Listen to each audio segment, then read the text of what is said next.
From our 22 News Broadcast Center, this is 22 News in Focus. This week, a look at how medical marijuana dispensaries will impact Western Massachusetts. Here's Laura Hutchinson.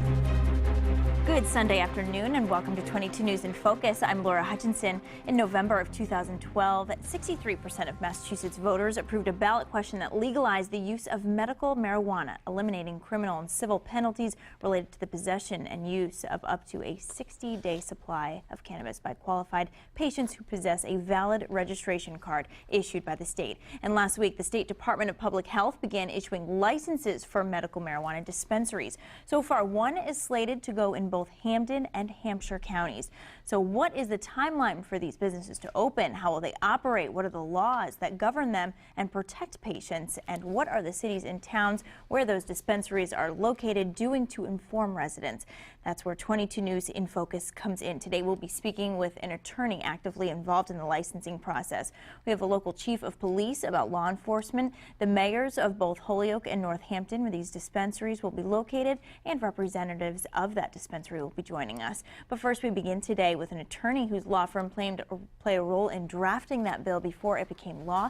Joining us, we have Michael Cutler, an attorney with Evans Cutler in Northampton. Thank you so much for being here. Well, thank you, Laura, and thanks to 22 News for raising this topic. And just point of information, while we supported the law, we did not have a role in drafting it. Okay, so you supported it greatly. I know that you were actively involved in that process as that was going on. First off, your reaction to how far we've come. We've now actually issued licenses for these dispensaries. I'm very impressed with the state. In many of the other states that went to a dispensary system, it took 2 years to actually go from a vote, either the legislature or the initiative by the voters, and the actual opening of doors. And we've gone faster than that in Massachusetts. The licenses, the 20 licenses that have just been let, will probably result in product being available to patients by June of this year, and I think it's a big step and a big benefit to patients across the Commonwealth to have finally access to a medicine that they've been using for many years, but not in a lawful way. Now they can, with a doctor's certification, step up and have access to this non-toxic medication that has a variety of applications for a variety of both the illnesses and symptoms that are debilitating for patients. So how does this licensing process work? We learned that Holyoke and Northampton were the communities that were going to be getting a dispensary. How do you think the state was selecting those communities? How does this? Well, there were 100 people who paid a non-refundable $30,000 fee to get into the application process. These applications were 100 or 200 pages more of information under a format that was set forth by the Department of Public Health. A number of experts in the field were involved in the process that the Public Health Department collected. There was a contractor who did the scoring process, and then the department made regional selections. They decided not to make selections from the initial group of applicants in Franklin County and in Berkshire County, but they've invited 8 other providers who were involved in the application process for the other 10 counties in Massachusetts to reapply for the Western Mass counties and for the Vineyard and Nantucket, the other 2 counties besides Franklin County and Berkshire County that did not get licenses in the initial round of 20 that was announced on the 31st of January. Now, why do you think that those 2 counties were excluded from this initial round? Well, taking the DPH at its pronouncement, the applicants for those counties were deemed not to be adequate when compared to the range of the quality of the application statewide. So they just wanted to invite some of the people who had finished highly in the other counties to take their teams, offer those teams the ability to apply in the western counties and on the islands. Okay, so are they specifically looking at the operators themselves, or are they looking at the communities and the needs of the community and surrounding community? Well, it's something of a calculus in that being welcomed by the community where the applicants wanted to be was an important part of the scoring process, and many communities across the state did open themselves up, as my hometown mayor, who's going to be on in Northampton, was open to the process. I think being open to the process is important. The DPH is not looking to force dispensaries into places where people are hostile, but there are many locations that are favorable to it, and there are patients across the western part of the state that need access to medicine. And it's important that the state seems to be moving fairly quickly to bring the remaining applicants together to to redo the process for the western two counties and the two counties on the islands. Okay, and we're going to be hearing from the two mayors in those two communities, Northampton and Holyoke, about how they're preparing for this process. But is there anything that they have to, oblige of any kind? Is there anything that those communities have to do ahead of the establishment of these businesses? Well, the vetting process that the DPH has required, particularly in terms of security to prevent against diversion, I think will deal with most of the, if not all of the public safety issues. There are also local zoning questions that have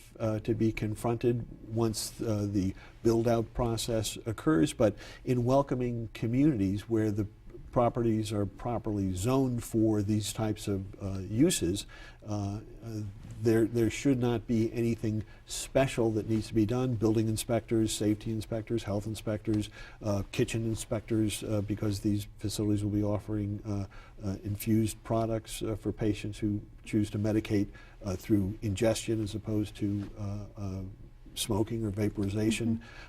Those types of ordinary inspections will be done, but I'm sure there will be a real coordination between the security staff at the dispensary and local police departments to ensure that things run smoothly. We've got dispensaries down over in Rhode Island that have been operating for since the beginning of last year. There are, I think, 6 dispensaries that have been operating for 4 years up in Maine in a successful way. Dispensaries have been operating up in Vermont. The first one opened up in Burlington earlier in the middle of last year. So we've got a track record here in Massachusetts within New England to see that this can be done in a very safe and successful way. Okay, and if you know, what sort of changes did those communities in those states have to make? We're also going to have a police chief from a local community here, just talking about how they're preparing in case there are any abuses or any negative implications that come from this.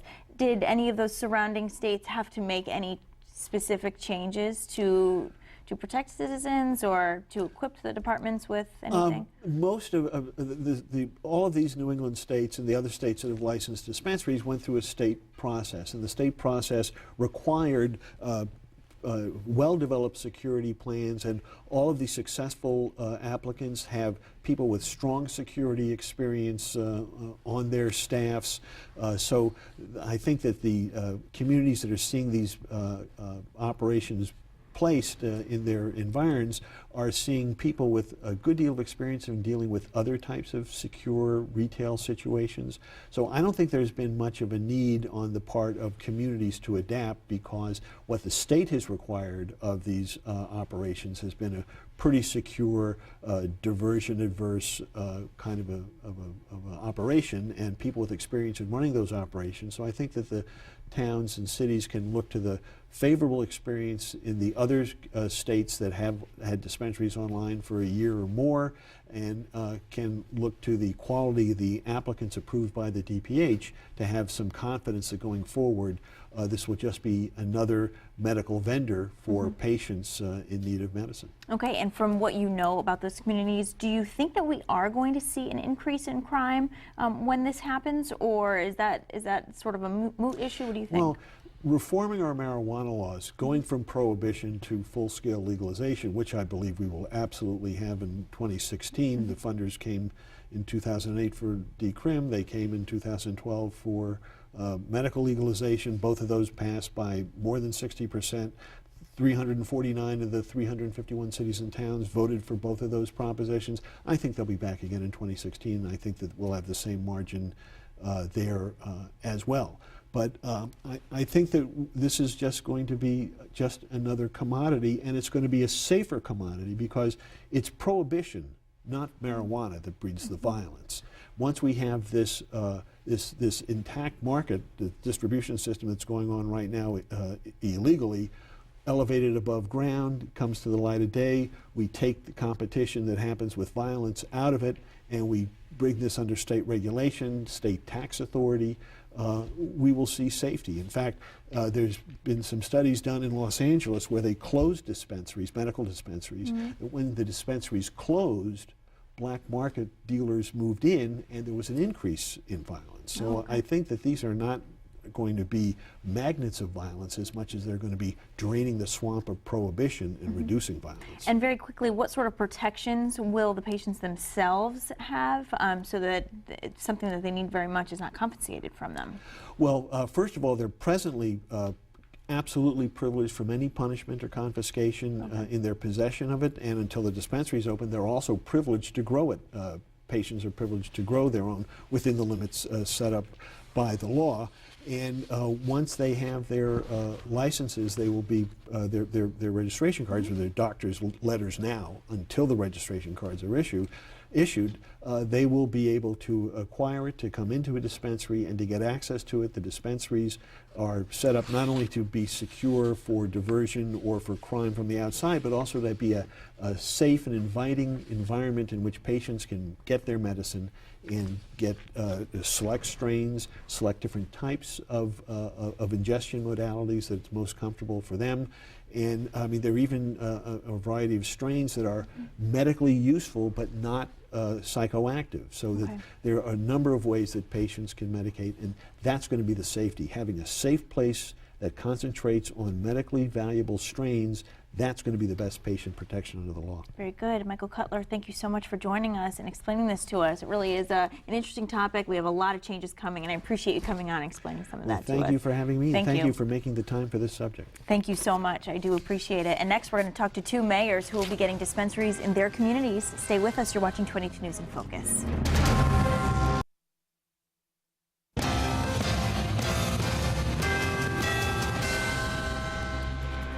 Welcome back to 22 News in Focus. We've been talking about the state's recent licensing of medical marijuana dispensaries and the legal ramifications for the businesses and patients. Now, the two cities slated to have dispensaries are Holyoke and Northampton. And joining us now to talk about how the cities are preparing for that, we have Holyoke's Mayor Alex Morse and Northampton Mayor David Narkowitz. Thank you both so much for being here today. Appreciate it. Thank you. First off, why don't you just, how about this? I mean, kind of the front runners here in Western Massachusetts, the first two cities to have this, your reaction to being selected? Yeah, it's welcome news for the city of Holyoke. Back in November 2012, over 60% of Holyoke residents voted in favor of legalizing medical marijuana. 60% pretty much in all 14 precincts, all 7 wards of the city. So there's broad support in the city of Holyoke. The city and the planning department work very closely with the applicants that got the license. They're working collaboratively with the city of Holyoke, and we're looking forward to having them. And same thing? Same for Northampton. Our city actually voted over 80% in favor of the medical marijuana legalization, and we had at 1.5 different applicants vying to be in Northampton. That was whittled down to 4. And then obviously 1 was selected. So we've had a lot of communication with the vendors. Our police chief has been in communication with them. Our planning board and city council recently adopted zoning regulations in anticipation of the licenses being applied. So we've had a good community discussion about land use issues and issues around traffic and parking and some of the other challenges that'll happen, because this is essentially a business, and the fact that there'll only be 2 of them to begin with in the 4 western counties will have some implications in that area. So we're trying to make plans for it, but I think the response has been very positive in the community. Now, these could be opening soon. He was saying as early as June we could start dispensing the marijuana to the patients who need it. So what is the timeline for you, at least, as far as getting your own game plan together with coming up with ways to handle the traffic and the people coming into the area? Yeah, I mean, it really depends on the community. Unlike Northampton, Holyoke has a license for both the cultivation site, actually manufacturing the product, and also selling the product in a dispensary, and they're both in the same location under the plan that got approved last week. Given that there's only 2 in Western Mass currently in the 4 counties, expect obviously higher traffic. They'll go through the regular process, work with our planning department on a site plan review to make sure it fits in with the character of the neighborhood. In Holyoke in particular, it's in our industrial zone, in the Art and Innovation District. It's a pretty broad rehab of an old industrial building, so investing a lot of money in that building, creating jobs in the city of Holyoke, and also, again, paying taxes to the community. So for the community in terms of economic development, it's a win, but it's also a win for the patients who live in the city of Holyoke. And I would echo that. I mean, our facility is slated to go into a former mill building in the Florence section of our city, and they'll have to obviously file building permits with the building commissioner and go through the process of site plan through our planning director. You know, it's going to, in talking with the folks with New England Treatment Access, it's going to create about 16 new jobs in our city. It's going to, you know, begin to generate revenue. And again, like Mayor Moore said, it's going to be able to provide this needed medical access for patients in Hampshire County and surrounding counties. Okay, and this was, of course, a controversial issue. The majority approved it, but there are always those who are not in favor of this. How are you handling those people in your community who may be concerned about what could come next? You know, if there are some negative impacts from this, are you hearing any of that right now? And how do you plan on dealing with that? I think there are some concerns. I mean, we have a very active group called the Northampton Prevention Coalition, which works with substance abuse among young people, and I think there's just some concerns about how that we be very careful about how we message this, and that we're not sending mixed messages, because at the same time we're trying to tell our youth to be careful about the potential impacts of drug and alcohol abuse, particularly on their growing brains. We're trying to be careful not to send mixed messages about the medical marijuana. So we've heard some of those concerns, but the vendor that we're working with has been very open to being a partner in that effort to make sure that there's the good public education campaign around that. So I think we can work through those issues. Okay. Yeah, I think there's some differences and some opposition in different pockets, but again, I think it's a public health issue. It's not a political issue for me and many of the folks in the city of Holyoke. We recognize that over 60% of the residents voted in favor, and municipalities also recognize that the Attorney General ruled that municipalities can't legally prohibit the dispensaries or the cultivation sites from coming to our communities. But again, I think we have to think about it as a medical issue, a medical decision, and that's for a patient to decide.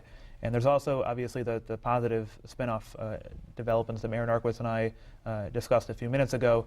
And in terms of public safety, they are required obviously to consult with the police department, the police chief, to come up with a public safety plan. And given the neighborhood in Holyoke in the Innovation District, it also will bolster security in the neighborhood. The average person wouldn't know where the cultivation site is in the city. My director of development had the opportunity to visit Portland, Maine to check out their dispensary, which is in the heart of their downtown as well, and just sort of the role it plays in increasing investment in the downtown of the city.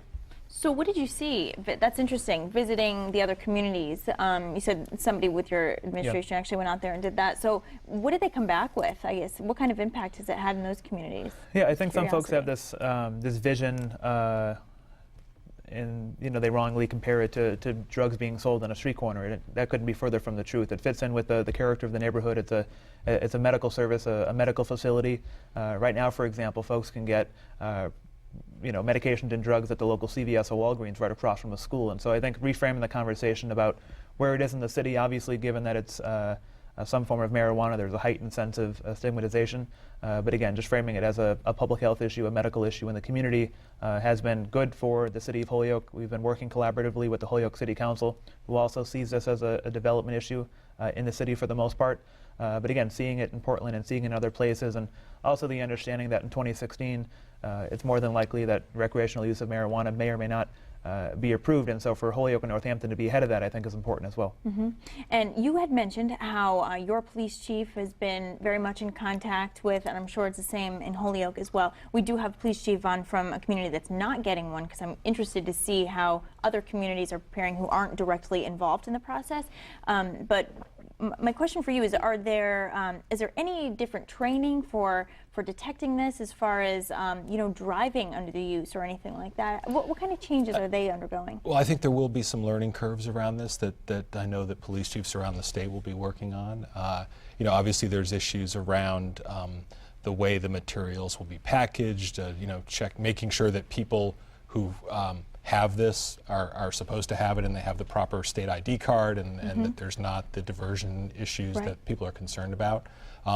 But my experience so far in meeting with this group, they are already operating facilities in other parts of the country, Colorado, for example. Actually, I didn't get to visit their facility, but they pulled it up on their iPad. They had security cameras, and they could show us real time what their facility looked like and how it operated and the security features of it. So I think there'll be some issues, but most of the teams that I met with, including the winning applicant, have security professionals on staff, and they've made a commitment to really work with local law enforcement because they understand that that's a really important relationship for these to be safe for their patients. Okay, and I know that Holyoke City Council at one point rejected a proposal for as far as regulations go with this.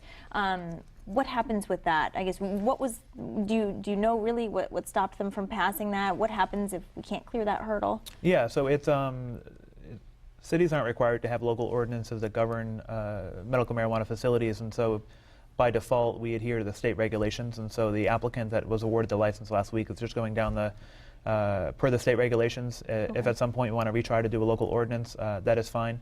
The planning board recommended lighter regulations than the state regulations. Got a favorable review from the planning board and the ordinance committee, but the city council as a whole hasn't yet figured out whether or not they want a special permit process to go through the city council or not. And the majority of city councilors on Tuesday night rejected the idea of having it go through the city council. That's pretty interesting. So you could have your own local ordinance. That's interesting. Is Northampton considering the same? Yeah, we already adopted our Okay. own local, and we opted to use slightly lighter restrictions than the state. The state requires a 500-foot buffer from playground, schools, et cetera. Okay, pretty much. It was actually a fairly wide swath. It was very difficult to tell what areas you could.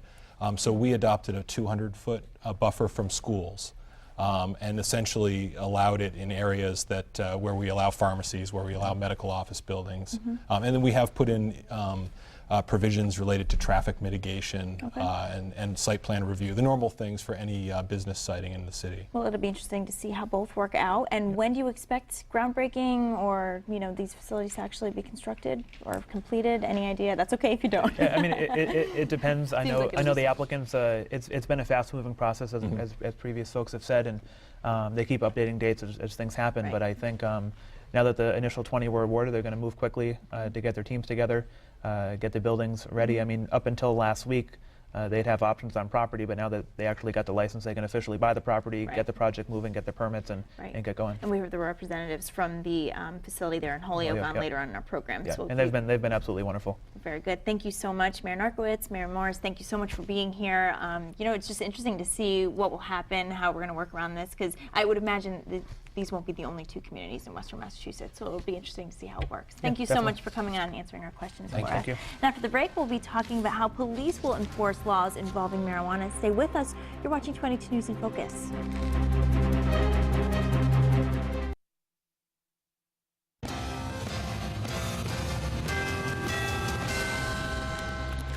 Good Sunday and welcome back to 22 News in Focus. We're talking about issues surrounding medical marijuana dispensaries here in Western Massachusetts. We've just discussed the application and licensing process. We also spoke with the two mayors where those dispensaries will be going in. And joining me now, we have West Springfield Police Chief Ron Camperciani to talk about the laws governing medical marijuana. Thank you both. Thank you so much for being here. Appreciate it. Good to see you. Good to see you again. Thank you.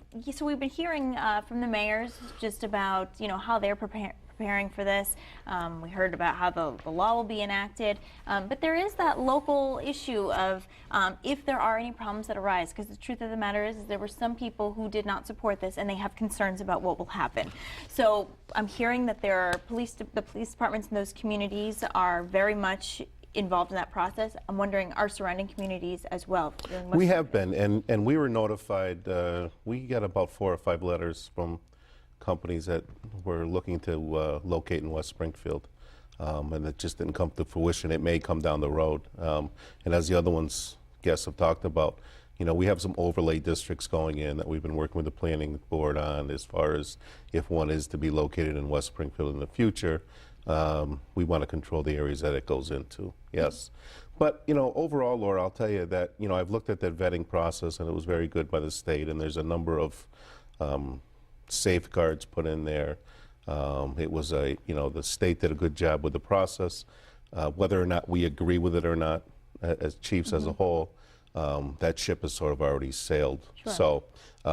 So now we're looking at what do we need to do now. And we're comfortable with the way the facilities are going to be laid out. We're comfortable with the security. In fact, a lot of these companies have some retired police chiefs and some retired officers that are doing the security work. So I'm not so much concerned as what people may think that there's a risk that these places are going to get broken into, or that there's going to be a lot of crime associated with it, or that people are going to be, victims of crime when they leave with their medical marijuana. We're not really concerned about that. What we're concerned about is now that it's here, and as Mr. Cutler mentioned too, that we think it's going to be probably go to full legalization in That's what he said. 2016. Yes, I mean there's going to have to be some changes in the banking regulations with that because of the Patriot Act. They're probably already working on some of those. But our concern as we move forward with this is from an enforcement standpoint of what are we going to do with these people now that get behind the wheel and drive when they're under the influence of marijuana? It's a difficult thing to detect. It's not like alcohol. We can't give these people a breathalyzer. We have no standards that are going to tell us, as in, drunk driving arrests. Well, if they're over this .08, it's legal and illegal, and you can be arrested for that. We don't have that in this marijuana thing. So right now, we have one officer that's trained as what's called a drug recognition expert. The problem is, through the state, different counties look at it differently, and it's not recognized that well yet in Massachusetts. And the training is expensive. It's cumbersome. We have to send the initial training we send the people out to Arizona to get done. And a number of states that have had this and have legalization of this marijuana have this in effect, but the courts are not catching up with it right now. And that's going to be the problem. And people like to say, well, it's almost the same as alcohol. Well, I would think, I would suggest to you that there's tens of thousands of families across the country that would tell you that we haven't done a good deal with that, a good job in OUI fatalities. So we don't want to see that happening again. So what we would have liked to have seen, and hopefully the legislature will do this in the future. This is clearly going to be a big money maker for some of these places. We would like maybe see some of that money funneled into police training so that we can get more officers trained as drug recognition experts, that we can get the courts on board and the prosecutors and the judges to be able to take these cases forward. Because I can tell you right now in Hampden County, they're reluctant to go forward with a lot of these cases. And we're having the same problem.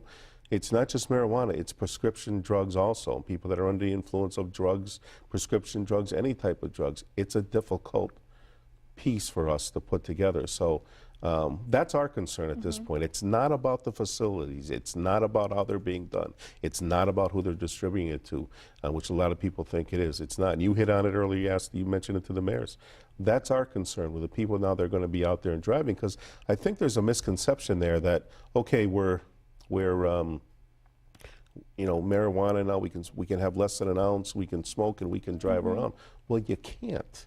But where do we do that as an enforcement? How do we tell who is and who isn't? It's very difficult for us, and there's going to have to be extensive training. And right now, it's been a little short-sighted in that they're not doing that. Right, and at least before, you knew that nobody was supposed to have it. Maybe the consequences were lessened, or maybe somebody from another state. That must have been a rare case when somebody from another state with medical marijuana came through. But at least before, you knew that it wasn't supposed to happen no matter what, but now the lines are a little bit blurred here, and it's just unclear. So, I mean, what do you do about, this is going to be happening soon, so how do you adequately prepare, Well, we hope that, to be quite honest with you, we hope some legislatures watch on Sunday and say, oh, maybe we have been short-sighted on this. Let's look at giving the police some more tools to do this, because like I said, it's not like alcohol. You can go on any website and people will tell you, well, if you have 5 ounces of alcohol or this amount, they can give you a body mass index and tell somebody how much they could drink and they're going to be under the influence. Nobody can tell us that yet with how much marijuana you smoke and if you're going to be under the influence. And the amounts that they've limited to what they're going to be able to get doesn't coincide with if those people will be under the influence if they get behind the wheel of a car. And that's going to be our concern. And the concern, like I said again, is in a case of a fatality. And it's going to happen. I mean, it's going to happen at some point. You know, nothing's ever a problem until there's a problem. So we know that that's going to happen down the road. And what happens when somebody gets killed and they're under the influence of marijuana? And how do we prove that? And if we're short, and if we can't prove it and we can't get it across to the courts, then that person walks. So, and then you'll be having a story on that. So we think, like I said, that they've been a little short-sighted and as we move forward here, there's been a number of, concentrations put into those dispensaries and how they're made and how they're secured, and we're comfortable with that, and we appreciate what they've done on that. But there's another issue here as we move forward, especially if we're going to move forward in a couple of years to complete legalization. We need some help here with this, is what it is. Chief Campachani raised some great points, and I appreciate you coming on and talking to us about that. Actually, it's nice to hear, what has been done and how we are moving forward and how you have been in touch. But it sounds like there could be ways to tighten this up and make things just a little bit better. So thank you so much for coming on and talking to us. I do appreciate it, and I hope we can touch base in the future, and I'm sure there will be some developments at that point with Hopefully that. so. Thanks. Thanks. You, Chief. I appreciate it. And after the break, we will talk with representatives of the medical marijuana dispensary that's going in Holyoke. Stay with us. You're watching 22 News in Focus.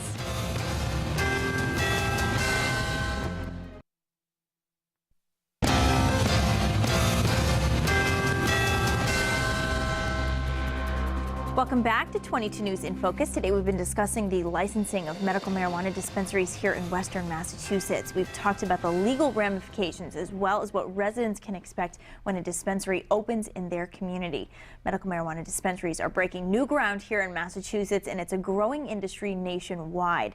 The licensees have had to go through a rigorous application process. They also have to face the concerns of the community where those facilities will be operating. So joining me now are representatives for the dispensary proposed in Holyoke. We have Brian Lees from Debilitating Medical Condition Treatment Centers, and we have Vanessa Otero from Partners for Community. I want to thank you both so much for being here to answer our questions. We have so many of them. First off, of course, congratulations for being awarded the license. As I just mentioned, it's a brand new industry here in Massachusetts. Kind of interesting to see how this all works. What are your thoughts on being at the forefront of this? Well, we were certainly pleased. It has been a very long process. Phase 1, Phase 2, we got through. We've got a provisional license now. We have to go through the whole process with the State Department of Public Health, which is still very, very detailed. You have to lay out all of your plans and go through your time frames and when you're going to be actually up and operating. But it is new. It's a new business. It'll employ anywhere from 12 to 25 people on a regular basis here in Western Massachusetts. And depending on the build out of your facility, anywhere from 15 to 50 construction jobs to get this business up and running. So it's a new business. It's a tax-paying business, even though it's a non-profit business. You still will be paying taxes, property taxes, income taxes, and all the other sales taxes and things like that. So it's pretty exciting. I mean, when I looked at this process from the very beginning of once the taxpayers, and 64% of the people in the Commonwealth of Massachusetts voted for this, it was something that I felt could benefit Western Massachusetts and help those folks that need it. Just so everybody realizes, this is a prescription medical product. You've got to go to a doctor, get a prescription to be even allowed into the dispensing facility that we'll have in Holyoke. Okay, and now Vanessa, I know that you're going to be working as outreach. Talk to me about how this process is going to work from when these doors finally open. Sure, our plan is comprehensive. So there are steps along the way and benchmarks along the way regarding getting information out and ensuring that the public is informed. We are, our major concern is patient care. I mean, we really are, catering to our customers. And so we'll be working with the medical community and other service providers to ensure that we are targeting our customer base. Okay, and now is it going to be specific doctors who are writing these prescriptions, or they can kind of opt into, I know that they have their own personal feelings about medical marijuana. So I think the doctors need to be certified. Correct. So I don't know exactly the number of doctors that are certified, but really we want to work with all care providers and associations, hospices, veterans groups, folks that are already working with the folks that could qualify for this benefit. We've already had some physicians contact our organization saying they're ready to be able to do this. You'll have to get approval through the State Department of Public Health and through Mass Medical Society, I believe, before you can do that. But there are some physicians here in Western Massachusetts who are already looking at what the guidelines are and getting ready, because they realize from the study they've done, certainly more than Vanessa or I, we're not medical professionals, but that in what areas it will be helpful, whether it be for glaucoma, whether it be for certain muscle issues, whether it be for arthritis or head trauma when you become home from a war, whether it be Vietnam, Afghanistan, Iraq. There are very certain strains of marijuana, and we will be probably having anywhere from 8 to 16 strains that will be growing of marijuana that will gear specifically to that particular illness. And what do you think your customer base is going to look like? Have you done research to find out how many customers you may actually, or patients you may have? Sure, the demographics are across racial and ethnic lines. Cancer patients, folks suffering from HIV, also help me out here. Glaucoma and arthritis and head trauma and things like that. And there are other back issues and things like that that people will fall into. Again, has to be approved by a physician. Vanessa and I will have no say in that. Right. So it's not really about any one group, because these health indicators run across, again, racial and cultural lines. And are we talking hundreds of people here in Western Mass? What do you think? How busy do you see this facility being? Well, it depends. In other states, it has been anywhere from 0.5% to 2% of the population of that particular county or that particular area. It again will start out extremely slow because there won't be as many doctors involved in this. Once they're up and being certified and trained and learn, then we'll probably see an increase from that standpoint. We are the only person that has been licensed in Hampden County, so we'll be serving the entire county through our dispensary in Holyoke. And we really have to give kudos to the city of Holyoke. The mayor of Holyoke, Alex Morse, has been spectacular to work with, looking at it as a new business for the city of Holyoke, a tax-paying business, the planning department, the health department there. And obviously we've been talking to folks, and there's been some discussions on the city council, and we appreciate that as well, and we thank them for their continued input and discussion on this issue.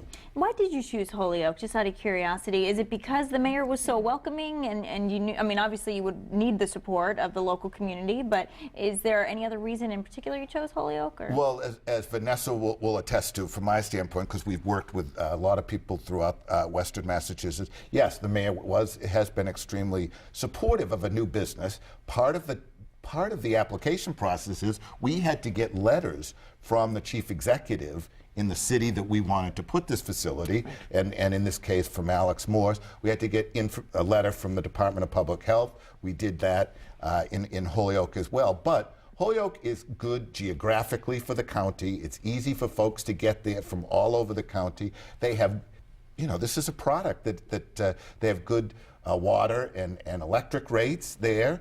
And so the whole package seemed to come together, as it has in some other communities for other folks. So we're excited about where we're going, but the main item, or main part of our facility will be the dispensing in Holyoke. And is this specific to counties? I know Franklin and Berkshires have not gotten theirs licensed yet.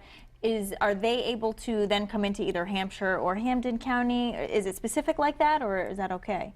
Once you have a dispensary, anyone can come to it. So, however, you are basically serving the people from the county. Franklin and Berkshire did not get a license awarded. However, the State Department of Public Health, realizing that the ballot question said every county must have one, has asked some folks that met the guidelines that didn't get a license in some counties to reapply in Franklin and or Berkshire. So they will be getting something. And it, again, as Vanessa so clearly pointed out, this is a medical issue.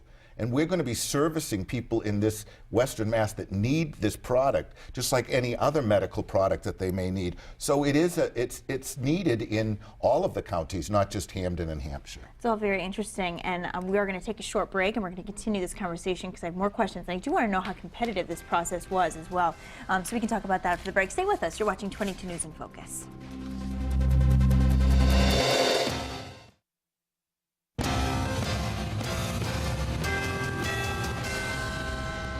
Welcome back to 22 News in Focus. Today we're talking about the new medical marijuana dispensary that will be starting up in Holyoke. We've been talking with representatives for that dispensary. We have Brian Lees here from Debilitating Medical Condition Treatment Centers, and we have Vanessa Otero from Partners for Community just letting us know about how this is going to work. It's very interesting. And you said it was a pretty competitive process getting through. Some of those companies that were not chosen were then advised to possibly go to other counties.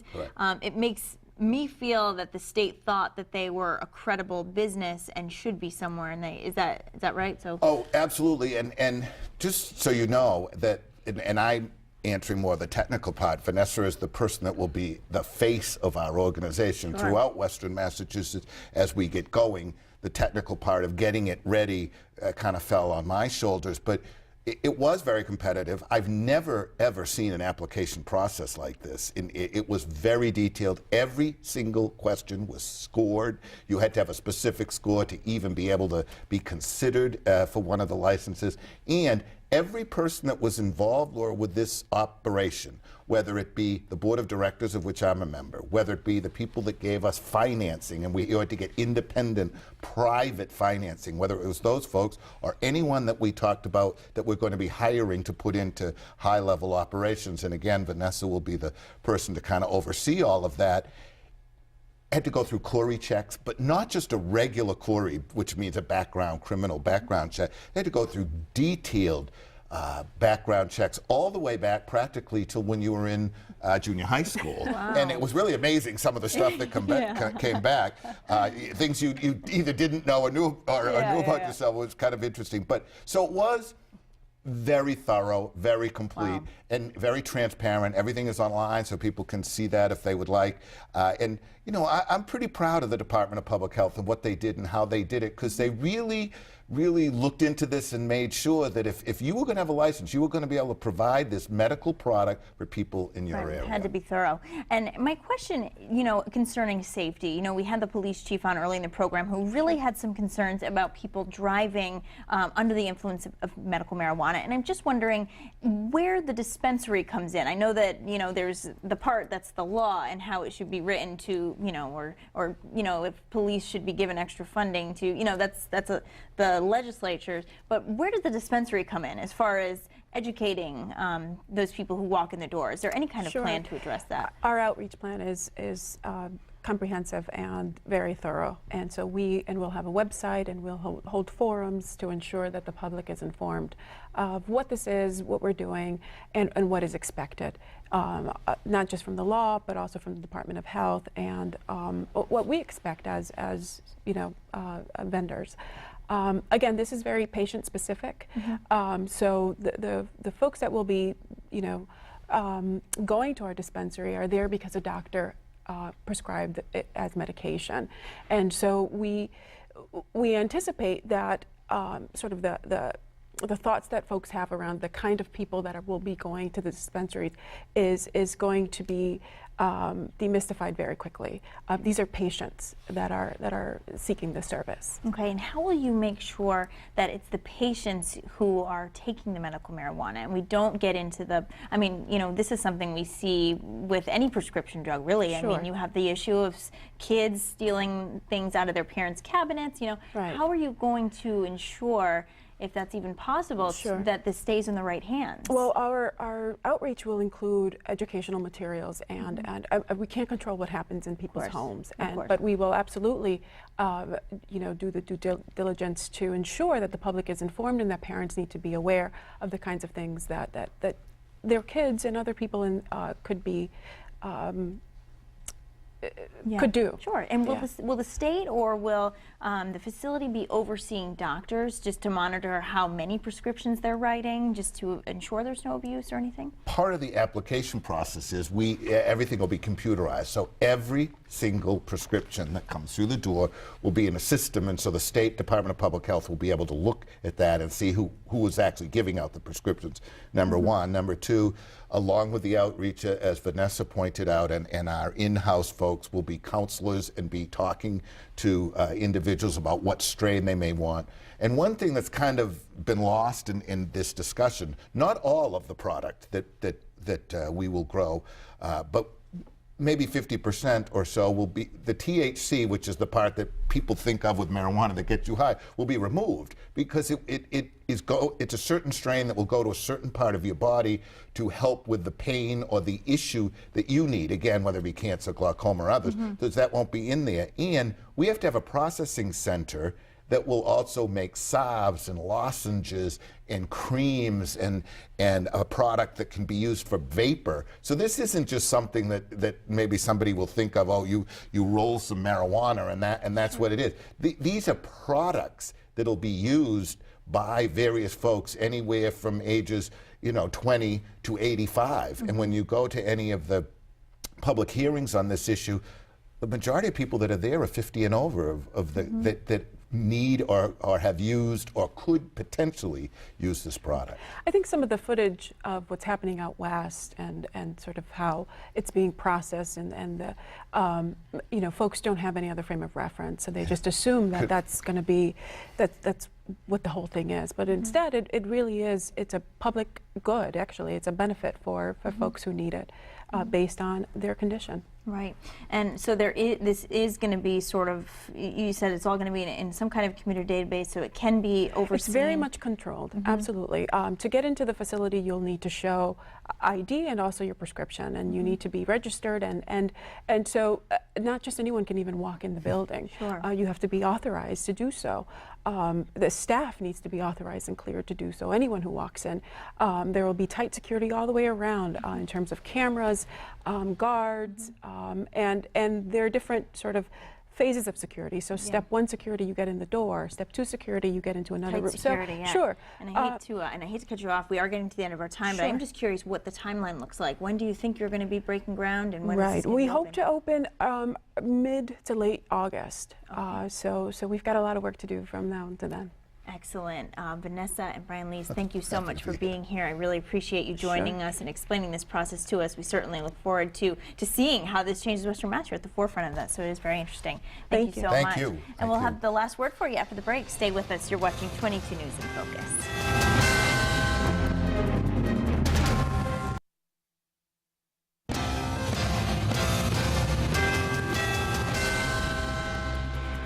Welcome back to 22 News in Focus. Today we've been talking all about the medical marijuana dispensaries that are coming here to Western Massachusetts. This will be a brand new thing for us. So today we talked all about the possible implications and how communities are preparing for the changes. We were able to speak with Brian and Vanessa here all about their dispensaries that's proposed to go in Holyoke, and we appreciate them joining us and answering some very important questions. It will be interesting to see how this develops.